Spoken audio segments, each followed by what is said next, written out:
Hi friends, हम कर रहे थे कोशिका और उसके कोशिकांग। अगर आपने अभी तक पहले वाले वीडियो नहीं देखे हैं तो प्लीज़ चैनल के प्लेलिस्ट पर जाकर उन वीडियो को ज़रूर देख लें और आज वाला वीडियो भी ज़रूर देखें। शुरू करते हैं हम राइबोसोम से। सबसे पहले हम राइबोसोम की संरचना देख लेते हैं। राइबोसोम कैसे बने होता है। राइबोसोम में दो उप इकाइयाँ प्रेजेंट होती है जिन्हें हम सब यूनिट भी बोलते हैं। इसमें एक बड़ी उप इकाई होती है, दूसरी छोटी उप इकाई होती है। ये कौन सी उप इकाई है? बड़ी वाली। और नीचे वाली कौन सी होती है? छोटी। आपस में ये आरएनए से जुड़ी होती है। ये जो छोटी और बड़ी उप इकाई के बीच में कौन सा आरएनए प्रेजेंट होता है? M RNA. इसके ऊपर टी आरएनए प्रेजेंट होगा और इसमें एक अमीनो अम्ल भी प्रेजेंट होती है। तो इससे हमें यह पता चलता है कि जो राइबोसोम है अपना वो अमीनो अम्ल और आरएनए से मिलकर बना होता है। अब नेक्स्ट देखते हैं, राइबोसोम को अन्य भी कई नामों से जाना जाता है। कौन कौन से हैं वो नाम? एक तो इसे कोशिका का इंजन बोलते हैं। कोशिका का इंजन इसे क्यों बोलते हैं? क्योंकि ये कोशिका के लिए प्रोटीन बनाता है और प्रोटीन से कोशिका को ऊर्जा मिलती है और ऊर्जा मिलती है इसीलिए इसको इंजन बोलते हैं। कोशिका की प्रोटीन फैक्ट्री भी बोलते हैं। प्रोटीन फैक्ट्री इसलिए बोलते हैं जैसे जो भी कोई चीज़ बनाएगा उसे हम फैक्ट्री बोलते हैं। जैसे कपड़ा बनता है उसे हम कपड़े की फैक्ट्री बोलते हैं, कुरकुरे बनते हैं उसे हम कुरकुरे की फैक्ट्री बोलते हैं। वैसे ही राइबोसोम में प्रोटीन बनता है तो इसे प्रोटीन की फैक्ट्री बोलेंगे। नेक्स्ट है, इसे कोशिकांग के अंदर कोशिकांग भी बोलते हैं। ऐसा क्यों बोलते हैं? ये अपनी क्या है? एक सेल है। सेल में ये न्यूक्लियस प्रेजेंट होगा। इसके साथ क्या लगी होती है? अंतरपरद्रवी जलिका।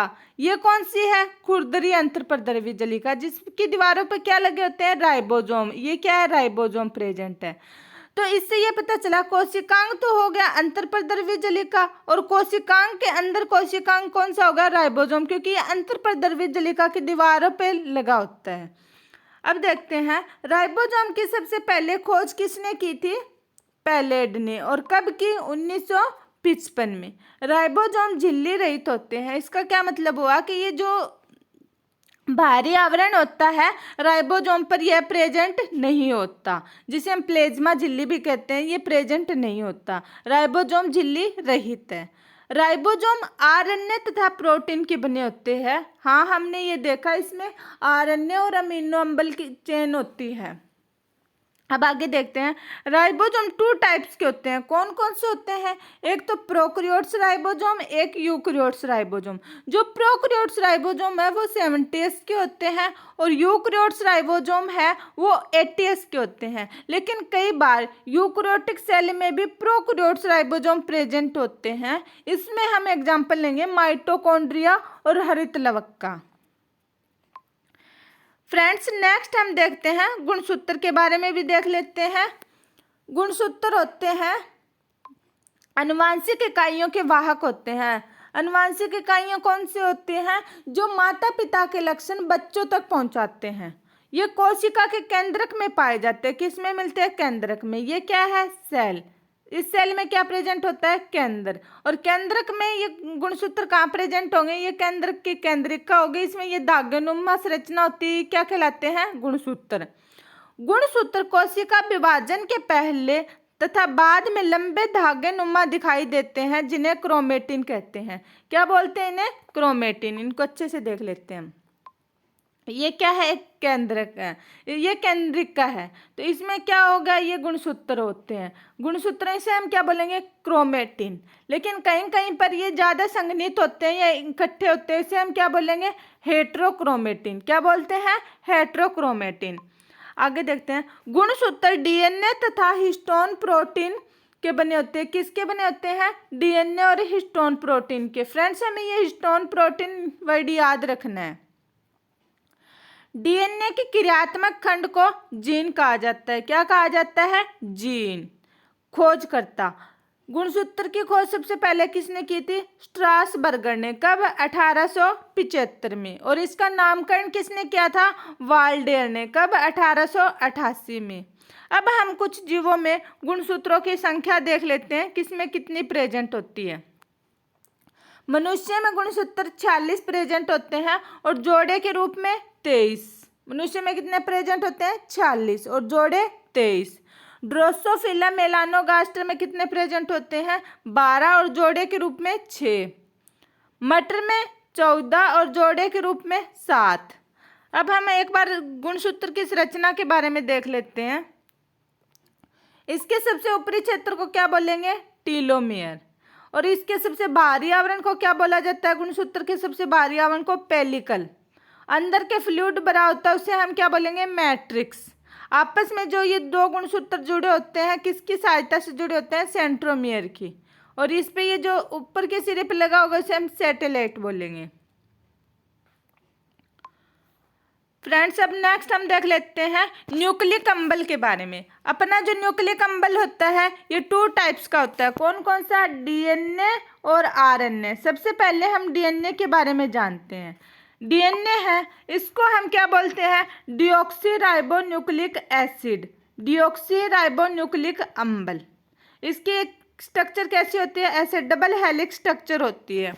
इसमें क्या प्रेजेंट होता है? शर्करा व फॉस्फेट समूह प्रेजेंट होता है, ये वाला तो।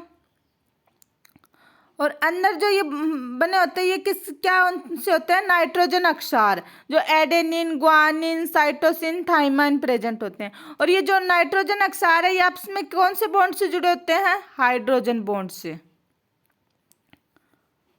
नेक्स्ट हम देखते हैं डीएनए की कोशिका केंद्रक में उपस्थित होता है तथा प्रोटीन के साथ मिलकर क्रोमेटिन जालक का निर्माण करता है।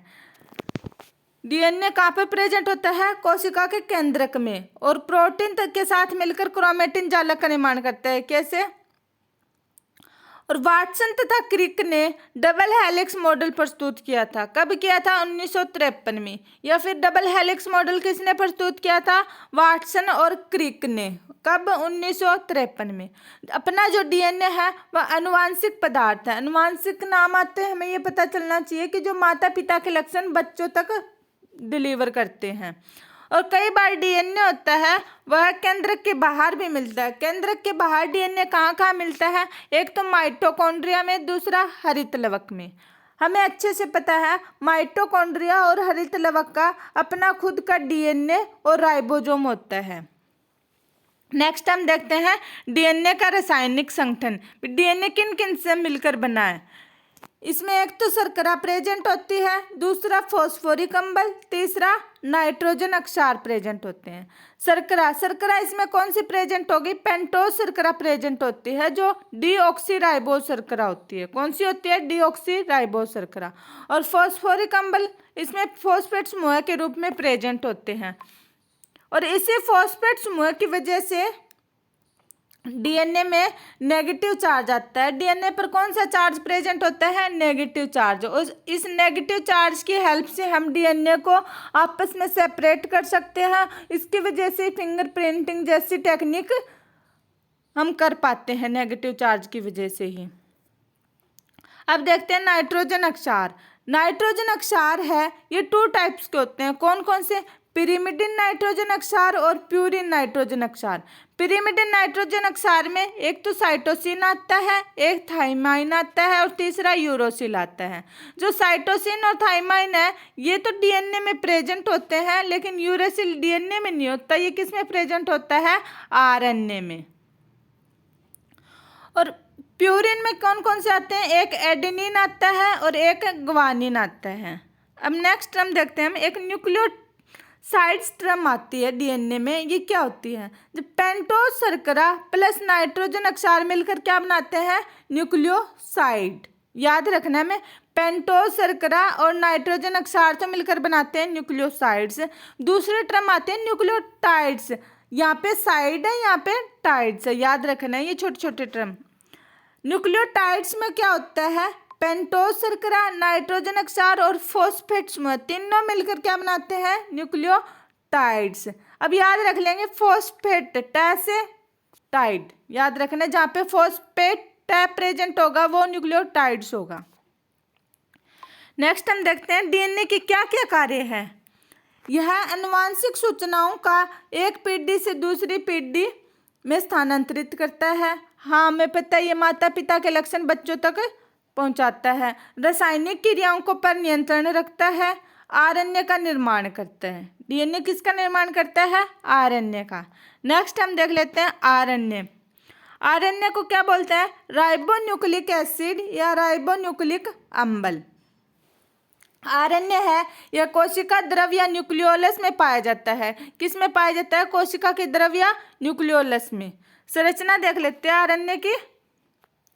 आरएनए एक अशाखित पॉलीन्यूक्लियोटाइड श्रृंखला एक स्ट्रैंड वाली होती है। डीएनए की तो डबल स्ट्रैंड वाली होती है, तो आरएनए की कैसी होगी? सिंगल होगी, जो आपस में ही कुंडलित होगी। फ्रेंड्स, अब आगे हम आरएनए का रासायनिक संगठन देख लेते हैं, किस किस का बना होता है। इसमें एक तो शर्करा प्रेजेंट होती है, फॉस्फोरिक अम्ल, नाइट्रोजन अक्षार। जो डीएनए में प्रेजेंट होता है वही आरएनए में प्रेजेंट होता है। अब इसमें कौन सी शर्करा प्रेजेंट होती है? इसमें भी पेंटोज शर्करा प्रेजेंट होती है, लेकिन राइबोज शर्करा होती है। डीएनए में कौन सी शर्करा थी? डीऑक्सीराइबोज, आरएनए में राइबोज शर्करा। और फॉस्फोरिक अम्ल फॉस्फेट समूह के रूप में प्रेजेंट होता है। और नाइट्रोजन इसमें वही 2 टाइप्स का होगा, प्यूरिन।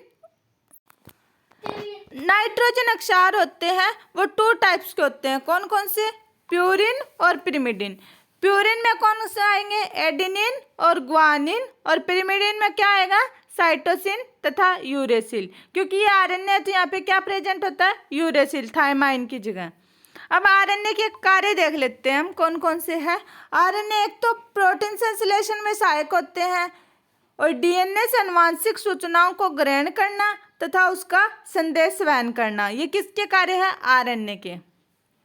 फ्रेंड्स, आपने अभी तक अगर पिछले वीडियो नहीं देखे हैं तो चैनल की प्लेलिस्ट पर जाकर उनको जरूर देखें। साथ में चैनल को जरूर सब्सक्राइब करना। Thank you.